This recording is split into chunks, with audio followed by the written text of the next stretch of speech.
10-шы сынып Дүние жүзі тарихы пәні. 14-ші сабақ.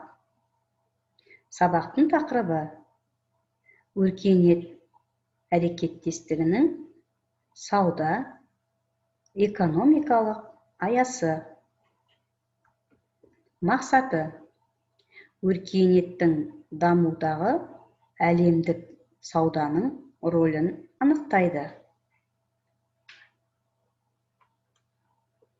Ежелгі және орта ғасырлардағы өркениеттер сауда экономикалық өзара әрекеттестігінің үлгілі көрсеткіші ұлы жібек жолы болды.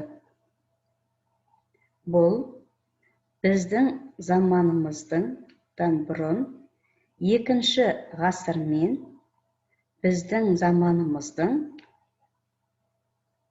16-шы ғасырында Қытай мен алдыңғы Азияны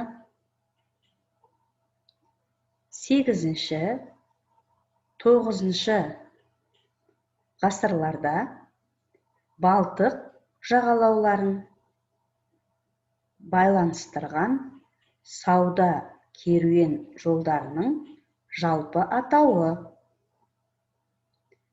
Жолдың ұзындығы 7000 шақырымнан асқан. Ұлы жібек жолы Қытайдан бастау алып, Ниса мен Бағдат арқылы шығыс жерорта теңізінің аймақтарына жетті. 5-ші, 6-шы ғасырларда Ұлы жібек жолының басым бөлігін Иран мен Соғды көпестері бақылауда ұстады.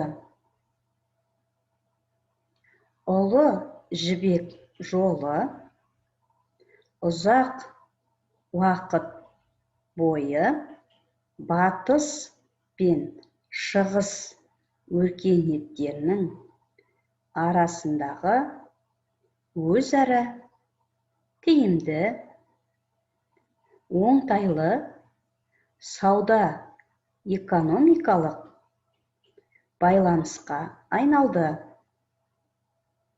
Ұлы жібек жолының арқасында әртүрлі халықтар жаңа тұтыну тауарларымен танысты. Бұл жолмен тек тауарлар ғана емес, оларды дайындау тәсілдері де тарала бастады. Алғашқыда жібек Қытайда ғана өндірілді.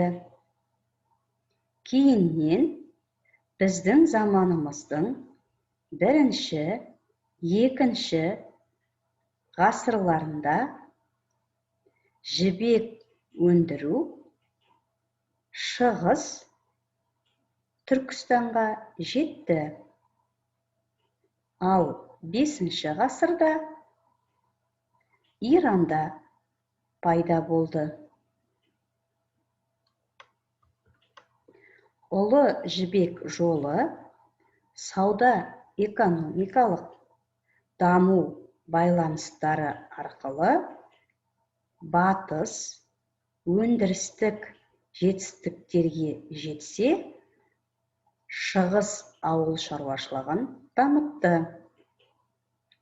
Шығыстың батыстан техникалық жағынан артықшылығы 18-ші ғасырға дейін созылды.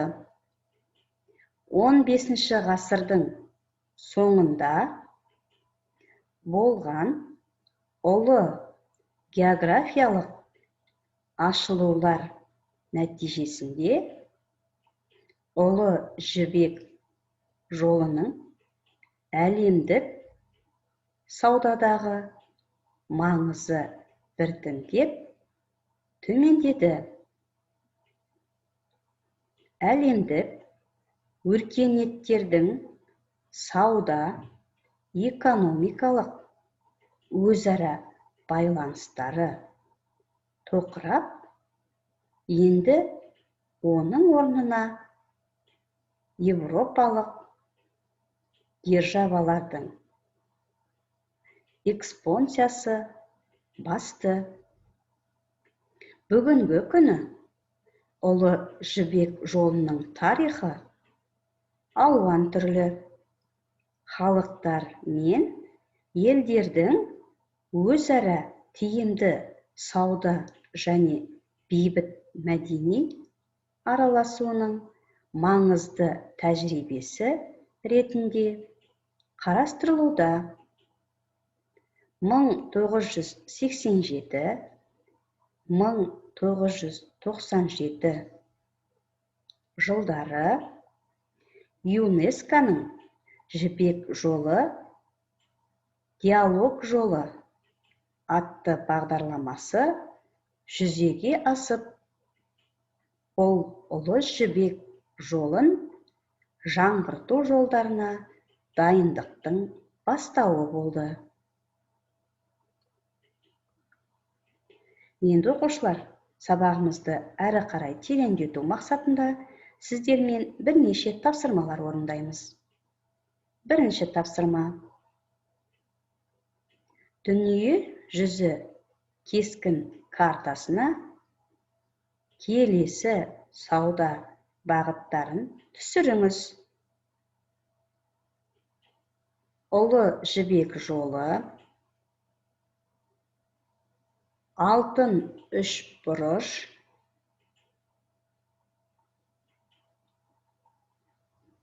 Колумб жолы.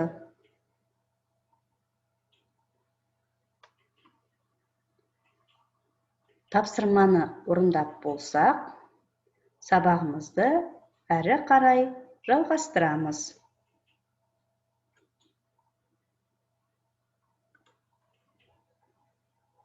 Екінші тапсырма. Сұрақтарға жауап беріңіздер. Ұлы жібек жолының тарихи маңызы неде? Адамдар өміріндегі сауданың орны қандай?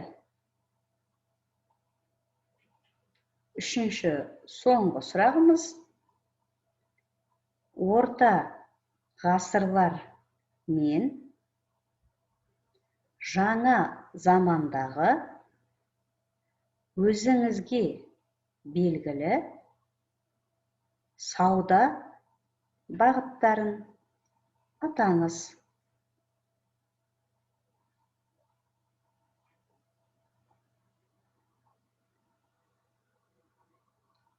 Жауап беріп болсақ, сабағымызды әрі қарай жалғастырамыз. Сабағымызға кері байланыс жүргіземіз. Қызықты, өзіме алдым, кедергілер сөзін пайдаланып, кері байланыс жасаймыз.